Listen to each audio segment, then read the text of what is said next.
अले ये पीडीए में इनके लिए अयोध्या का मोहित खान भी है, पीडीए में इनके लिए कन्नौज का नवाब सिंह यादव भी है, और उसी पीडीए की परिभाषा में एमपी के छतरपुर में ये हाजी शहजाद अली भी आ जा रहा है। लेकिन इनकी पीडीए की परिभाषा में 12 साल की वो बच्ची अयोध्या की नहीं आ रही है जिसका रेप कर दिया, प्रेग्नेंट हो गई।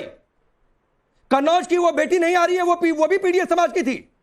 तब इनके पीडीए की परिभाषा खत्म हो जा रही है।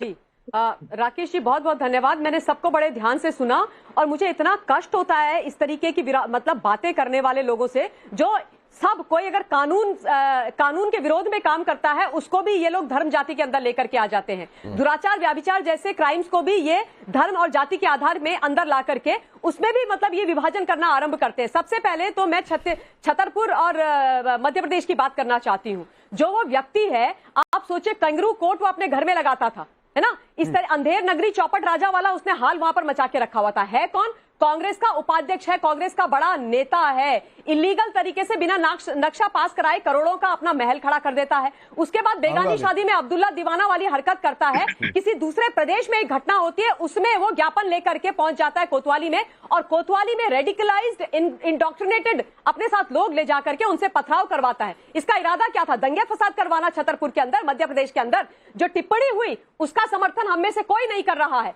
लेकिन ये शहजाद क्या चाहता था? ये चाहता था कि वहां पे दंगे फसाद हो, और दंगे फसाद करने वालों के खिलाफ, कानून को अपने हाथ में लेने वालों के खिलाफ यदि एक्शन की जाती है तो क्या फिर उस पर इन लोगों को उस व्यक्ति के विरोध में नहीं बोलना चाहिए? कैसे उसने बना दिया भाई इतना बड़ा आलीशान अपना बंगला, कोठी, सनम बेवफा वाली, जिसका उसने नक्शा तक पास नहीं करवाया, और जब उसको जमींदोज किया जाता है तो उसके बाद ये अर्थ का अनर्थ करते हैं। और मैं बता दूं, ये लोग कह रहे हैं कि उसके अंदर महंगी महंगी गाड़ियां थी, उसके सामान तोड़ दिया। भाई वहां पर उसको पहले बोल दिया गया था कि इस समय, इस दिन, इस तारीख को तुम्हारे यहां पर बुलडोजर चलेगा, अपना सामान हटा लो। सामान कहां से हटाएगा? नामाकुल, वो तो भाग गया एकदम दुम दबा करके, अभी तक सामने नहीं आया है। तो फिर तथ्य अगर रखने हैं तो तरीके से तथ्य रखिए। अब मैं पीडीए वाली बात करती हूँ, समाजवादी पार्टी के जो मेरे भाई बोल रहे थे, मतलब अयोध्या पर इनके मुंह में दही जम जाती है, कन्नौज पर इनके मुंह में दही जम जाती है। मतलब वो डिंपल मैडम के प्रतिनिधि, सांसद प्रतिनिधि थे जिनके ऊपर इतना बड़ा ये आरोप लगा है, लेकिन एक शब्द नहीं बोलते हैं। पता है क्या होता है? जब कन्नौज की बात की जाती है तो अखिलेश यादव मीडिया के सामने हंसने लग जाते हैं। 12 वर्ष की बेटी इनके लिए महत्वपूर्ण नहीं है, वो गर्भवती हो जाती है उसको झूठा ठहरा रहे हैं, बोल रहे हैं कि वो झूठ बोल रही है, बोल रहे हैं कि मोहित खान बड़ा सच्चा आदमी है। इनके नेता और प्रवक्ता ये आकर के बोलते हैं कि वो तो 22 बरी हो जाएगा। एक शब्द उसके बारे में नहीं बोला जाता है। बेटियों के बारे में अजय वर्मा, एक मिनट ममता काले प्लीज। अजय वर्मा, अगर आप ये समझ रहे हैं कि टेलीविजन की बजाय आप चौक चौराहे पर बैठे हुए किसी प्रदर्शन का हिस्सा है, तो सर माफ करिए, तो ये कौन सी मीडिया है, कौन सी मीडिया नहीं है, ये टैगिंग मेरे सामने मत दिया करिए। और मैं फिर कह रहा हूं, रेप की घटनाओं पर चर्चा नहीं हो रही है, लेकिन जो पीडीए की परिभाषा इन्होंने दी कि पीडीए के घर वाले पर बुलडोजर चल गया, तो पीडीए की परिभाषा आपको कन्नौज में नहीं दिख रही थी। आप आ गए एडवोकेसी करने के लिए, अजय वर्मा, आप आ गए वकालत करने के लिए, आप आगे अपने साथी को डिफेंड करने के लिए। तारिक खान काफी नहीं है क्या? तारिक खान काफी नहीं है क्या? आप आगे उनकी एडवोकेसी करने के लिए। तो सर एक बात मैं आपको बता देता हूं, और आप नहीं कोई भी पैनलिस्ट हो, तो ये आप लोग मत भूला करिए कि आप लोग अपने पार्टी के किसी कार्यक्रम में हैं, आप नेशनल टेलीविजन पर डिबेट का हिस्सा है, तो आप लोग किसी विरोध प्रदर्शन में नहीं है, रैली में नहीं है, ये आप बिल्कुल आप लोग कान खोलकर बैठा करिए सर। तो ये टैगिंग मत दिया करिए, सड़क पर दिया करिए टैगिंग, कोई कुछ बोलने नहीं आएगा। रुक जाइए, अभी रुक जाइए, अभी रुकिए, अब मैं आगे लाऊंगा। चूंकि बात स्पेशली तारिक खान को लेकर हो रही थी। तारिक खान, आपकी पीडीए की परिभाषा में अयोध्या की वो बच्ची नहीं थी, कन्नौज की वो बच्ची नहीं थी, लेकिन जिसका बुलडोजर गिरा उसकी पीडीए की परिभाषा आप देख लेते हैं। बिल्कुल थी। जब हमने कहा कि उसका डीएनए टेस्ट होना चाहिए तो हम लोग मुजरिम बन गए, और जब तो मुजरिम बनेंगे ना, कराया, जाकर मिले तारिक खान, उस बच्ची से जाकर मिले, आपकी पार्टी के नेता उसके परिवार से जाकर मिले। इनसे कहिए चुप रहे, मैं इनके बीच में नहीं बोला। पुलिस ने कराया नहीं कराया डीएनए टेस्ट? तब कहां थे? पुलिस से सवाल पूछा आपने, क्यों करा पुलिस ने डीएनए टेस्ट? कौन बोल रहा है? मैंने तो कुछ बोला ही नहीं है, काहे को मेरे ऊपर चिल्ला रहे? और दूसरी बात ये बताइए, डीएनए टेस्ट आपने अपने कार्यकाल। एक मिनट ममता काले प्लीज, ममता काले होल्ड प्लीज बोलिए तारिक खान, बोलिए।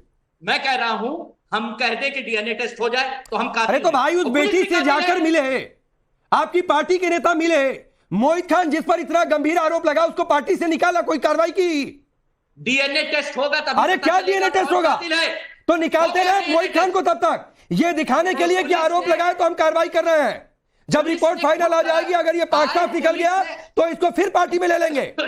पुलिस ने खुद कराया डीएनए टेस्ट, हम मांग कर ले तो हम क्या है? और वही पुलिस करा ले तो कितनी बेशर्मी से डिफेंड कर रहे हैं तारिक खान। ये क्या बेशर्मी है भाई? Thank you. मैं एक चीज कहना चाहता हूं यहाँ पर, मैं आ रहा हूं ममता, इसके बाद आदिल आपके पास आऊंगा। पार्टी जो है वो ये कह रहे हैं कि हमने भी मोहित खान वाले मामले में, अयोध्या वाले मामले में जो है डीएनए की मांग करी थी और पुलिस ने भी डीएनए किया, तो पुलिस पर सवाल क्यों नहीं, हम पर सवाल क्यों? वो इसलिए क्योंकि समाजवादी पार्टी जब डीएनए की मांग कर रही थी तो वो आरोपी को बचाने के लिए मांग कर रही थी।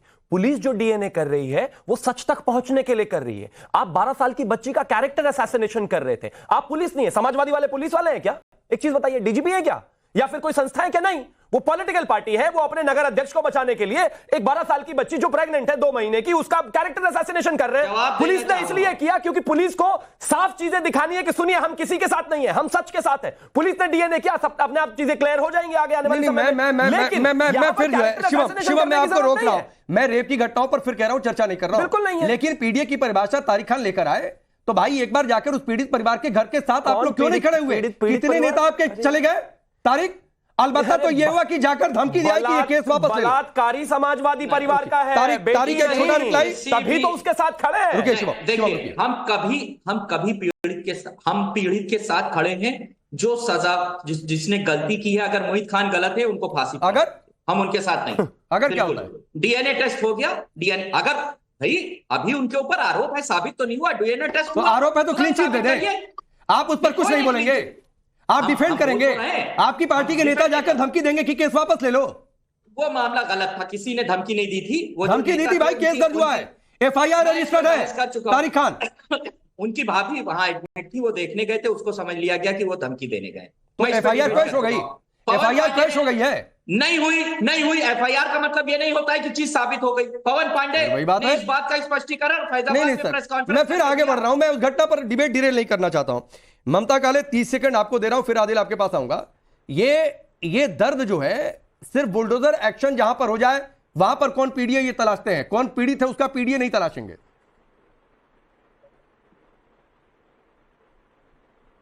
पता है राकेश जी, यही सबसे बड़ी समस्या है। मतलब ये नहीं देखेंगे कि शहजाद अली ने अपने हाथ में कानून ले लिया। ये देश शरिया से नहीं चलेगा, ये देश इस देश के कानून और संविधान से चलेगा। इनकी मर्जी से नहीं चलेगा कि जब मर्जी आएगी इनकी पत्थर उठा देंगे, पत्थर फेंकना शुरू कर देंगे, घर की छतों में पेट्रोल बम बनाएंगे, पत्थर फेंकेंगे और उसके बाद बोलेंगे कि भाई सर तन से जुदा कर देंगे। ये सब यहाँ पर नहीं चलेगा। और ये लोग कानून की दुहाई दे रहे हैं, ये कोर्ट की दुहाई दे रहे हैं। अगर इनको ज्ञापन देना था तो उस प्रदेश में जाते जहां पर ये सब हुआ था, पहली बात। दूसरी बात, अगर ज्ञापन देना था तो शांति से ज्ञापन देते ना, पत्थर मारने की क्या आवश्यकता थी? कानून को अपने हाथ में क्या लेने की आवश्यकता थी? और एक चीज और बोलना चाहती हूँ, मैं अयोध्या की बेटी पर 10 सेकंड्स के लिए जा रही हूँ और सिर्फ ये कह रही हूँ कि उस पार्टी से आप क्या उम्मीद कर रहे हैं राकेश जी, जो कहते हैं लड़कों से गलती हो जाती है। नहीं, मैं फिर उधर डिबेट नहीं, उस बेटी का ममता मैं उधर डिबेट नहीं लेकर जाना चाहता हूँ, प्लीज। मैं उधर डिबेट लेकर नहीं जाना चाहता हूँ, मैं नहीं लेकर जाना चाहता हूँ उधर डिबेट, प्लीज। मैं डिरेल नहीं करना चाहता हूँ, रुक जाइए, उस पर बहुत डिबेट हो चुका है। आदिल अब आपके पास आ रहा हूँ, उसके बाद आऊंगा अजय वर्मा जी आपके पास भी, रुक जाइए, आऊंगा।